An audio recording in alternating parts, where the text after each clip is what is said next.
पुणतांबा येथे साईगंगा दूध संकलन व शेतकरी केंद्राचे उद्घाटन सोहळा उत्साहात पार पडला.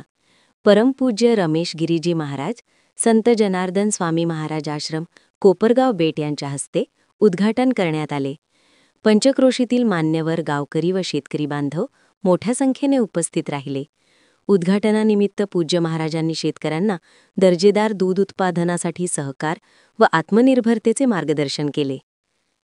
साईगंगा संस्थेचे पदाधिकारी, स्थानिक नेते व ग्रामस्थ यांनी नव्या केंद्रामुळे शेतकऱ्यांना आर्थिक बळ मिळेल असा विश्वास व्यक्त केला.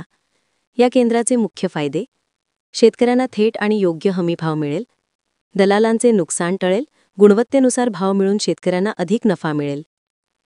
दूध संकलन, शीतकरण प्रक्रिया अशा कामांमधून प्रति लिटर दुधामागे 1.5 ते 2 रुपये स्थिर उत्पन्न मिळू शकते.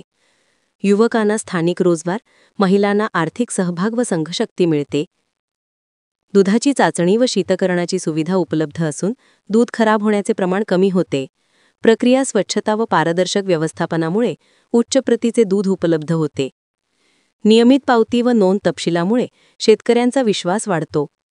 दुग्ध उत्पादन गावातील अर्थव्यवस्थेस बळकटी मिळवून देते आणि ग्रामीण पोषणमूल्य वाढवते. साईगंगा दूध संकलन व शेतकरी केंद्रामुळे पुणतांबा तसेच परिसरातील शेतकऱ्यांच्या अर्थकारणात आणि समाज जीवनात नवा उत्साह निर्माण झाला आहे.